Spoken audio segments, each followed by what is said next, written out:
প্রায় 50 বছর পরে মালদার গঙ্গা নদীর চরে দেখা মিলল অস্ট্রেলাসিয়ান গ্রাস আউলের। গত 9 মার্চ পাখি পর্যবেক্ষকদের একটি দল মালদার গঙ্গার চরে অস্ট্রেলীয় ঘাস পেঁচার ছবি নথিভুক্ত করে। মালদা বন বিভাগ কর্তৃক পরিচালিত 4 মাসব্যাপী পাখি জরিপের ফলে একটি আবিষ্কার করা সম্ভব হয়েছে। মালদা বন বিভাগ কর্তৃক পরিচালিত জরিপের সময় মালদা গ্রিন পিপলস ইন্ডিয়া এবং কলকাতার বার্ড ওয়াচার সোসাইটির সহযোগিতায় সন্দীপ দাস, স্বরূপ সরকার এবং সৈকত দাসের সাথে 9 মার্চ 2025 তারিখে সন্দীপ দাস প্রথম এই প্রজাতির পাখির ছবি রেকর্ড করেছেন। বন দপ্তর সূত্রে জানা গিয়েছে, পশ্চিমবঙ্গে এই প্রজাতিটি পাখির খুবই কম রেকর্ড রয়েছে। 1980 সালে প্রকাশিত হয় যখন বিখ্যাত পাখি পর্যবেক্ষক অজয় হোম তার চেনা অচেনা পাখি বইয়ে শান্তিনিকেতনের উপস্থিতির কথা উল্লেখ করেছিলেন। Bureau report, digital Bengal TV. পরিযায়ী পাখির গণনা করি। তো এবছর যেটা প্ল্যান হয়েছিল, বিভূষ সাহেব আমাদেরকে বলেছিলেন যে পুরো গঙ্গা জুড়ে একটা পরিযায়ী পাখির গণনা হবে। পরিযায়ী খালি না, পরিযায়ী এবং স্থানীয় পাখির গণনা হবে। তো সেই মতো আমরা ডিসেম্বর, জানুয়ারি, ফেব্রুয়ারি এবং মার্চ 4 মাসে 4টে, শুরুর দিকেই প্রতি মাসেই 4টে গণনা করি। এই গণনাটা যে হয়, সেই গণনাটা একটা বিরাট বড় জায়গা জুড়ে হয়। অর্থাৎ আমাদের যে গঙ্গা নদী আছে, সেই গঙ্গা নদীটা ফারাক্কা ব্যারেজ থেকে আরম্ভ করে একদম শেষে কাটিয়াদিয়াড়া, অর্থাৎ মুর্শিদাবাদ বর্ডার থেকে আরম্ভ করে, যেখান থেকে আমাদের মালদার সংলগ্ন গঙ্গা নদী আমরা পাই, সেখান থেকে শেষ করি গিয়ে আমরা একদম বিহার বর্ডারে কাটিয়াদিয়াড়া বলে জায়গা। এবং তার সঙ্গে আমরা আরও ইনক্লুড করি ফুলোহার রিভারবেডকে, অর্থাৎ ফুলোহার নদীকেও আমরা এই গণনার মধ্যে রাখি। প্রতিটা গণনাতে 4টে করে বোট পুরো এরিয়া জুড়ে পাখি দেখে, গণনা করে। তার কারণ হচ্ছে এই মুহূর্তে পাখি মালদা শহরের যে গঙ্গা রিভারবেডটা আছে, গঙ্গা নদী আছে, সেই গঙ্গা নদী কিন্তু একটা খুব ইম্পর্টেন্ট জায়গা বিলং করে। 1 নম্বর হচ্ছে এর একটা ইম্পর্টেন্ট বার্ড এরিয়া বা IBA বলে তকমা আছে। দ্বিতীয়ত হচ্ছে এটা সেন্ট্রাল এশিয়ান ফ্লাইওয়ে, অর্থাৎ শীতের সময় যে পরিযায়ী পাখিরা ভারতবর্ষে ঢোকে তার একটা রুট। এদের নির্দিষ্ট কোনো ফ্লাই জোন আছে, নির্দিষ্ট ফ্লাই জোনের মধ্যে দিয়েই এরা ভারতবর্ষে ঢোকে এবং আমাদের এই সেন্ট্রাল এশিয়ান ফ্লাইওয়ে এই গঙ্গার ওপর দিয়ে গেছে। অর্থাৎ পাখিরা এখান দিয়ে ভারতবর্ষে ঢোকে বাইরে থেকে শীতকালীন পরিযানের সময়। তো আমরা সারা বছর ধরেই, সারা 4টে মাস ধরেই আমরা এই গণনাটা করি। গণনা করার পর শেষ গণনাতে, অর্থাৎ যেটা গত 9 তারিখে ছিল, আমরা এই আউলটা পাই। আউলটার লোকেশন এই মুহূর্তে আমরা ডিসক্লোজ করতে চাই না, কারণ একটা খুব ইম্পর্টেন্ট সাইটিং, কাজেই আমি একদম পিন পয়েন্ট লোকেশন বলতে পারবো না। গঙ্গার মধ্যে কোনো এক জায়গায় আমরা পাখিটাকে পাই। পাখিটা পাওয়ার পর সঙ্গে সঙ্গেই যারা ছিল ওখানে, তারা ভীষণ নামকরা পাখি দেখার লোক, পশ্চিমবঙ্গে সবাই চেনে তাদেরকে। তো সন্দীপ বলে একজন ছিল, সন্দীপ দাস পাখিটাকে আইডি করে। আইডি করার পর আমরা সেদিন সবাই গঙ্গার বুকেই ছিলাম। আইডি করার পর সে আমাদেরকে সঙ্গে সঙ্গে মেসেজ করে। আমরা পরের দিন সার্ভে শেষ হয়ে যাওয়ার পর ডিএফও সাহেবকে ব্যাপারটা জানানোর পর ডিএফও সাহেব বলেন যে আমরা আরেকবার এই জায়গাটায় যাব।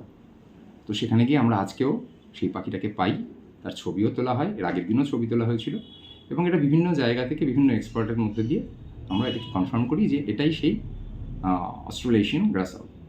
কটা থাকতে পারে বলে মনে করছেন আপনারা? দেখুন, এরকমভাবে বলাটা খুব মুশকিল।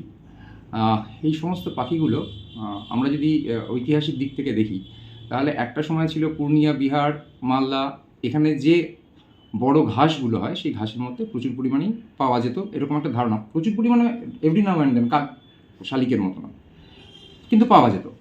1927 সালের একটা রিপোর্টে মিস্টার বেকার বলছেন যে প্রবাবলি আরও 100 বছর আগে এটা আরও বেশি সংখ্যা ছিল।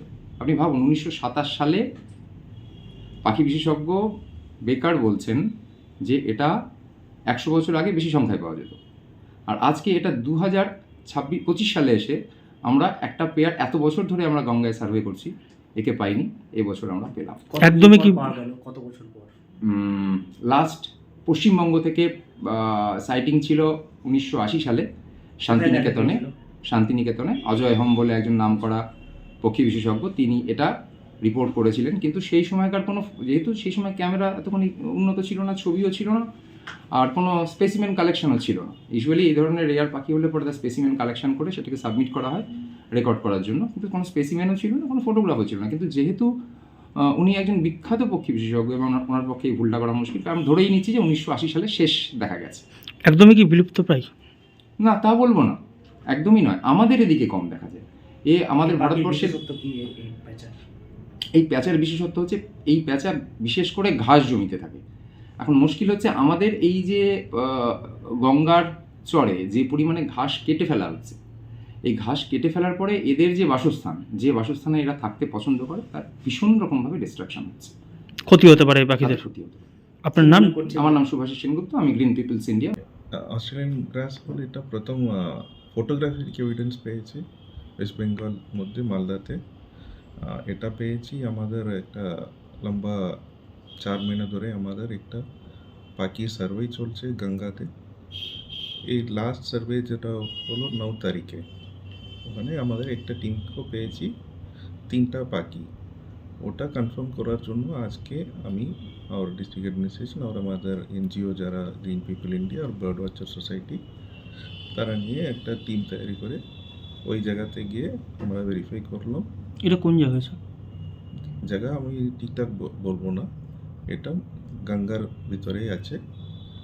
আর আমাকে আজকে 2টা পাখি পেয়ে গেছে। আগামীতে মানে কি করা হবে, কীরকম পদক্ষেপ নেওয়া হবে? এটার জন্য আমরা ভেবেছি একটা প্রপোজাল তৈরি করবো, ডিস্ট্রিক্ট অ্যাডমিনিস্ট্রেশনের সঙ্গে কথা বলবো ওরা কীভাবে কী করতে পারে ওই জায়গাতে, ওই এলাকাতে, ওইরকম আমরা এগাবো। এই আউল কি প্রায় বিলুপ্ত প্রায় বলা যেতে পারে? এখন এই আউল শুধু নর্থ ইস্ট এলাকাতে পেয়েছি, আর পশ্চিম বাঙ্গালতে আগে ছিল। 1920 সালে একটা ডিস্ট্রিবিউশনের রেকর্ড ছিল, 1980 সালে একটা রেকর্ড ছিল শান্তিনিকেতনে, কিন্তু কোনো ফটোগ্রাফিক এভিডেন্স নেই আর লোক দেখাও নেই। এটা প্রথমবার দেখে ফটো তোলা হয়েছে। কীভাবে আইডেন্টিফাই করা গেল? এটা ফটোগ্রাফিক এভিডেন্স আছে, তারা আমাদের গাইড বুক আছে আর বিভিন্ন বার্ড এক্সপার্টরা আছে আমার সঙ্গে, ওরা এটা আইডেন্টিফাই করে দিচ্ছে। কটা থাকতে পারে বলে মনে করা হচ্ছে? ওটা আমি এখন বলতে পারবো না ঠিকঠাক সার্ভে না করলে।